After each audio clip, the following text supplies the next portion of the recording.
Hello everyone, welcome to my new video. और जैसे कि प्रीवियस वीडियो में हमने देखा था कि बिजनेस के बारे में, बिजनेस कहाँ से स्टार्ट करें, क्या स्टार्ट करें, तो स्पोर्ट पे हमारी बात रुक गई थी।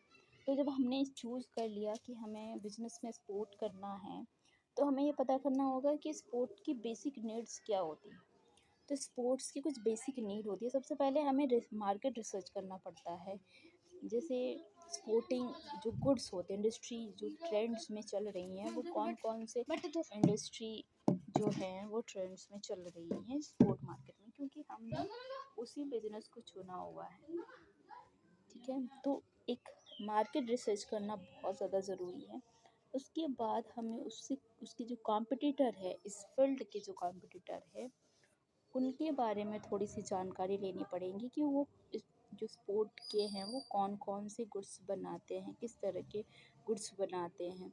आपको अपने लोकल एरिया की जो चीज़ें हैं उनके बारे में थोड़ी सी रिसर्च करनी पड़ेगी कि आसपास में कौन कौन सी चीज़ें जो अवेलेबल है, जो पॉपुलर है स्पोर्ट में, उनके बारे में थोड़ी रिसर्च करनी पड़ेगी। अपना टारगेट मार्केट जो है वो आइडेंटिफाई करना पड़ेगा। अपनी इंडस्ट्री जो है, जिस स्पोर्ट फील्ड में आप जाना चाहते हो, वो इंडस्ट्री ग्रुप आपको सिलेक्ट करना पड़ेगा। आपको अपने कस्टमर ग्रुप सिलेक्ट करने पड़ेंगे कि कौन से एरिया और कैसे लोगों को आप वो चीज़ें देना चाहते हो। या क्या वो एथलीट्स हैं, क्या वो टीनेजर्स हैं, क्या वो चिल्ड्रंस हैं जो सिर्फ खेलना पसंद करते हैं। तो आपको अपना एक कस्टमर ग्रुप चूज़ करना पड़ेगा कि आप किस लिहाज पे कैसे स्पोर्ट आप बनाना चाहते हो। फिर आपको फाइंड करना पड़ेगा मार्केट का निश। मार्केट का निश का इज़ द सेंस ऑफ कि आप वो जो स्टैंड आउट कर रहे हो, कॉम्पिटिटर जो आउट कर रहे हो, उसका फोर प्रिंट जो स्टाइल है, इनोवेशन है, वो किस तरह की होनी चाहिए। अगर आपने कोई स्टोर स्पोर्ट्स से रिलेटेड कुछ कर लिया है, तो उसको आपको पहले उसकी जो सेल्स है, यूनिक पीसेस हैं, वो आपको देखनी पड़ेंगे कि यहाँ पे और कहाँ कहाँ यहाँ पे मिलते हैं, और मिलते हैं तो कितना दूर जाना पड़ता है। ठीक है, तो आसपास में कितनी चीज़ें हैं और ये जो बिज़नेस है यहाँ पे कितने दिन तक सस्टेनेबल हो सकता है। और आपको उसके बाद प्राइसिंग ऐड करनी पड़ेगी, और आपकी प्राइसिंग स्ट्रेटेजी ऐसी होनी चाहिए, ऐसी शेप में होनी चाहिए कि वो तो ना तो ज़्यादा लगे लोगों को और ना ही कम लगे। मतलब आपका बजट भी उसमें निकल आए, और आपको ऐसे सेट करना है कि वो बहुत कम भी ना लगे, क्योंकि आपको लॉस नहीं करना है। Because you are doing a business, तो आपको लॉस भी नहीं करना है। तो आपको बहुत ज़्यादा भी नहीं, बहुत कम भी नहीं रखना है, बहुत ज़्यादा भी नहीं रखना है। क्योंकि अगर आप बहुत ज़्यादा रखोगे तो आप अपने कॉम्पिटिटर से फिर मात खा जाओगे। तो ये बहुत ज़्यादा ज़रूरी है कि आपको बहुत ज़्यादा हाई भी नहीं रखनी है। तो इसके लिए आपको कस्टमर की जो चीज़ें हैं वो समझनी पड़ेंगी। और सबसे पहले जब हम प्राइस की बात करते हैं, तो सबसे पहले अपना जो मैन्युफैक्चर है, किसमें कितना लगाया, वो चीज़ें समझनी बहुत ज़्यादा होती है। तो इसके लिए होता है सबसे पहले बिजनेस समरी, कि हमारी जो बिजनेस से जो चीज़ें हैं तो उसमें कॉस्ट कितनी लग रही है।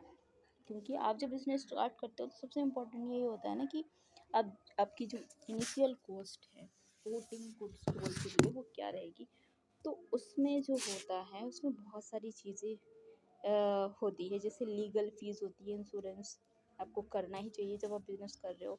आप जो जब भी आप कुछ करोगे तो कोई एक रेंट एरिया ज़रूर लोगे जहाँ पे वो आप सामान को रखोगे। फिर आपको ऐप चाहिए या कोई एक साइट चाहिए, सॉफ्टवेयर के लिए पैसा लेना पड़ेगा। लॉन्ग टाइम एसेट के लिए आपको पैसे रखने पड़ेंगे। स्टार्टअप इन्वेंट्री के लिए आपको पैसे रखने, क्योंकि पहले ही आप स्टार्ट कर रहे हो तो आपको कुछ ना कुछ और ऑर्डर्स भी बहुत सारी चीज़ें हो जाती है। तो एक पर्टिकुलर एक डाटा शीट होना चाहिए कि हमें ये पैसे लगने हैं और हम इसके लिए रेडी हैं, क्योंकि बिजनेस के लिए आपको पैसे इन्वेस्ट तो करने ही पड़ते हैं। इसके अलावा ongoing cost of supporting good store के लिए भी होता है। जैसे आपको स्टोर खोल रहे हो तो एम्प्लॉय चाहिए, उनकी सैलरी चाहिए, इंटरनेट चाहिए, क्लीनिंग सर्विस चाहिए, और भी फैसिलिटीज़ होती हैं। तो ये सारी चीज़ें आपको देखनी पड़ेंगी। कैपिटल भी आपको देखना पड़ेगा कि आप अगर इस महीने ज़्यादा सेलिंग नहीं हुई तो आपके पास एक प्रॉपर कैपिटल इनकम होनी चाहिए, जिसमें आप चीज़ों को मेंटेन कर सको। प्राइमरी फाइनेंस प्रोजेक्शन हो सके आपका। ये नहीं कि पहले साल आपने पूरा पहले महीने आपने पूरा कर लिया, एम्प्लॉय बोर्ड बहुत सारे रख लिए, सारी चीज़ें कर ली, बट आप पे नहीं कर पा रहे हो उन लोगों के लिए, तो ये कैपिटल तो आपके पास होनी चाहिए एक। फिर अपने बिजनेस को आपको रजिस्टर करना पड़ेगा। क्यों करना पड़ेगा? लीगल बनाने के लिए। बिकॉज अगर आप लीगल नहीं बनाते हो तो कोई भी एक लीगल नोटिस आ जाता है, फिर आप उसमें स्टैब्लिश नहीं हो पाओगे अपने लीगल तरीके से। तो आपके पास एक एस्टेब्लिश लीगल आइडेंटिटी होनी चाहिए, आपके पास टैक्स रजिस्टर होना चाहिए कि आपकी जो इनकम हो रही है फ्यूचर में, ऑब्वियसली बिजनेस करोगे तो बड़ी इनकम होगी, तो आपके पास एक टैक्स फीचर्स होना चाहिए।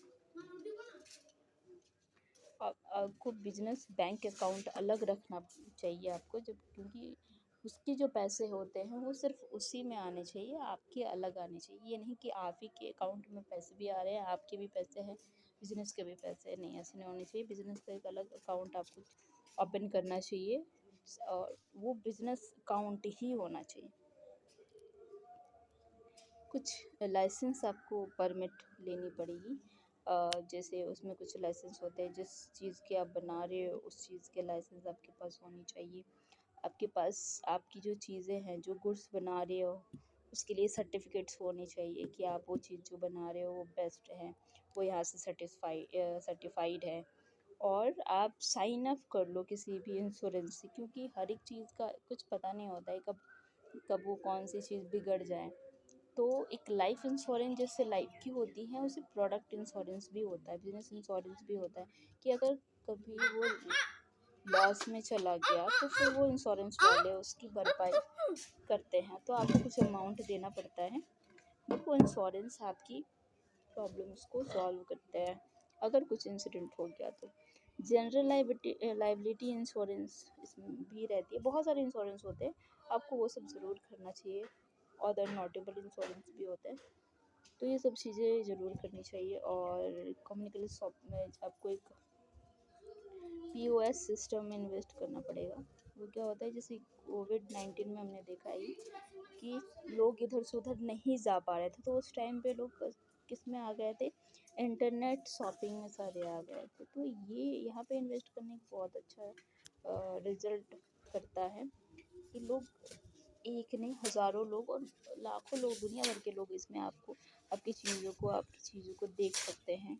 तो यहाँ पे इन्वेस्ट करना एक बहुत अच्छा आइडिया होता है। एक वेबसाइट ज़रूर इसकी बनानी चाहिए। उसके बाद आप धीरे धीरे उसकी स्पोर्टिंग बिजनेस और ओपनिंग स्टोर, क्लोजिंग स्टोर, ये सारी चीज़ें ओपन कर सकते हो अपने एरिया के चीज़ों में। उसके बाद आपको इसके रिलेटेड प्रोफेशनल कॉम्प्लीमेंट और टीम एक हायर करनी चाहिए, ताकि आपको उसे या फिर आप उनके पास जा सकते हो जो इससे रिलेटेड प्रोफेशनल हैं और जो चीज़ों को देते हैं, तो उनके पास जाके उनके साथ कुछ अगर टिप्स लेनी है या आपको उसके लिए कुछ पे करना पड़े तो ज़रूर करें। उनसे सीखें कि क्या चीज़ें इसमें अच्छी कर सकते हैं और क्या चीज़ें नहीं कर सकते। अगर आप किसी को सेल कर रहे हो तो उनसे फीडबैक ज़रूर लेना चाहिए कि इसकी चीज़ें क्या अच्छी आपको मिली, क्या कोई कंप्लेन है तो कंप्लेन है तो क्या है, लाइक उस तरह की चीज़ें। स्पोर्ट्स में आप एम्प्लॉय से रिलेटेड स्पोर्ट्स बना सकते हो, इसके अलावा स्कूल से रिलेटेड या इंटर्नशिप से रिलेटेड जो भी तरह के स्पोर्ट्स आप चाहते हो वो चूज़ आपने तो पहले ही किया हुआ है, उससे रिलेटेड आप करके फिर आप उनसे जाके आइडियाज़ ले सकते हो कि कोई कंप्लेंट्स हैं क्या, अच्छी चीज़ें हैं क्या, तो ये सारी चीज़ें आपको और इम्प्रूव करवाएंगी। और अपने स्टोर को जो प्रिपेयर टू, अब आप पूरी तरह से रेडी हो गए, सिलेक्ट ए लोकेशन, इस सारे रिसर्च करने के बाद एक रेंट पे एक जगह ले लो, रेंटल कॉस्ट पे। अपना कोई बड़ा सा घर नहीं लेना है, शुरुआत में आपको बड़ा घर बनाने की ज़रूरत है, रेंट पे ही लेना है। और विजुअल मर्चिंग मतलब सेट, मतलब थोड़ा सा अट्रैक्टिव लुक लगना चाहिए। और स्टॉकिंग प्रोडक्ट जो है वो बहुत अच्छी तरह से सुंदर तरीके से रखी होनी चाहिए। एक सप्लायर आपको ढूंढना है जो जगह जगह पे जाके उन चीज़ों को बेचे और प्रमोट करे, मार्केटिंग करे स्पोर्टिंग गुड्स स्टोर में जाके। ये बहुत ज़्यादा ज़रूरी है क्योंकि आपके बारे में, आप नए हो, बिजनेस नया है तो आपके बारे में कोई जानता नहीं है। तो एक मार्केटिंग वाले पर्सन ज़रूर चाहिए रहेगी जो आपके इन चीज़ों में हेल्प करेगी। तो एक मार्केटिंग पर्सन ज़रूर चाहिए, सेलर ज़रूर चाहिए आपको। और ट्रेडिशनल एडवाइजिंग और मार्केटिंग आपको करनी पड़ेगी। वो टीवी पे भी दिखा सकते हो, एड्स में भी दिखा सकते हो, ग्राउंड में जो बैनर लगा होता है उसमें भी दिखा सकते हो, या फिर टीम्स जो होते हैं उसमें आप लोगो लगा के भी कर सकते हो। बट आपको वो ब्रांडिंग करनी पड़ेगी तभी आपके बिजनेस के बारे में लोग जानेंगे। ऑनलाइन प्रेजेंस में आपको ज़्यादा इन्वॉल्वमेंट देना है, क्योंकि आजकल के लोग ज़्यादातर ऑनलाइन में रहते हैं। तो इंस्टाग्राम या फेसबुक या जिन भी चीज़ों में चाहो उसमें आप ट्विटर, फेसबुक, टिकटॉक, ये जो भी है इन चीज़ों में ज़्यादा इन्वॉल्व रहते हैं बच्चे, तो इन या बड़े भी रहते हैं, तो इनमें ज़्यादा चीज़ों को रेगुलर बेस पे प्रमोट किया जा सकता है। स्पोर्ट इकोसिस्टम और कम्युनिटी में बहुत ज़्यादा ध्यान देने की वैसे ज़रूरत नहीं है, बट अगर ध्यान देना है तो प्रमोशन में, उनकी गुड्स में आप जो दे रहे हो या बेहतर है कि नहीं, दो तीन चीज़ें बिजनेस में बहुत इंपॉर्टेंट रोल प्ले करती है कि आपने जो स्पोर्ट की चीज़ बनाई है वो कितनी बेनिफिशियल है, किस कैटेगरी के लिए है और चीपेस्ट प्राइस पे है कि नहीं, वो किसी प्रॉब्लम को सॉल्व करती है या किसी चीज़ की हेल्प करती है, क्या किसी की ग्रोथ करती है। तो ये सारी चीज़ें अगर उस पर कर पाते हो तो फिर वो चीज़ें बहुत अच्छी हो जाती है। और बैक टू बैक आपको फीडबैक तो ज़रूर लेने हैं कि ये स्पोर्ट जो हमने बनाई है कंपनी, वो किसी तरह किसी के लिए हेल्प कर पा रही है या नहीं कर पा रही है, क्या इसकी कोई डिमेरिट है, क्या मेरिट है तो मेरिट पे और वर्क करना है, डिमेरिट है तो सिर्फ सॉल्व करना है।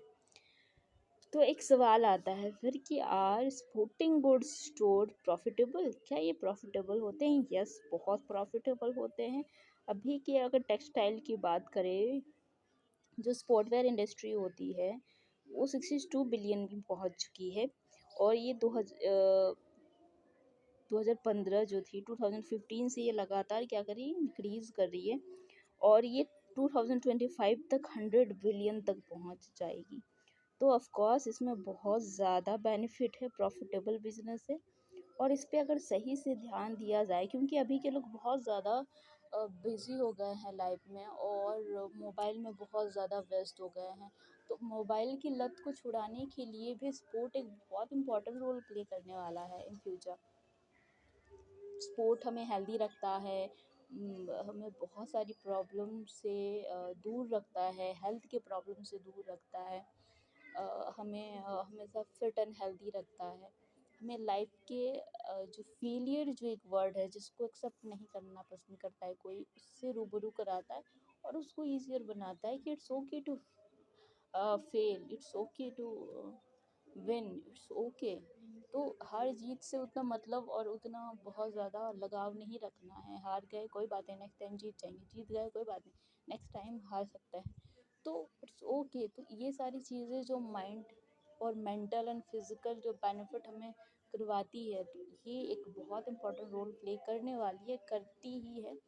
इन फ्यूचर ये एक बहुत बड़े स्केल पे वर्क हो सकती है। अगर हम लोगों को फ़ोन की आदत से, बच्चों को फ़ोन की आदत से दूर कराना चाहते हैं, तो स्पोर्ट वाली बिजनेस एक बहुत इंपॉर्टेंट रोल प्ले करेगी। तो फ्यूचर में अगर आपको स्पोर्ट के बिजनेस में करना है तो आप इससे रिलेटेड कुछ चीज़ों को ध्यान में रखते हुए कर सकते हैं, क्योंकि अगर हमारा गोल सही होगा, हम प्राइस सही रखेंगे और इसमें लोगों की मदद करने के लिए करेंगे, फैट के लिए, फैट आपको लूज़ करना है, तो of course sport is very good for that. तो ये भी बहुत अच्छा है। और इसमें आप खेल खेल खेल के आप जो इंजॉयमेंट करते हो, देन इंजॉयमेंट में आपका वेट लॉस हो जाता है। तो इससे अच्छी और क्या बात हो सकती है। तो ऑफकोर्स ये बहुत अच्छा एक आइडिया है, एंड साथ साथ में बिजनेस भी बहुत अच्छा है। तो गो फॉर इट, अगर आप करना चाहो तो बहुत अच्छा ये बिजनेस है। होप सो आपको कुछ सीखने को मिला होगा, एंड आप इसी तरह नए नए वीडियोस के लिए हमें फॉलो कर लें, एंड कीप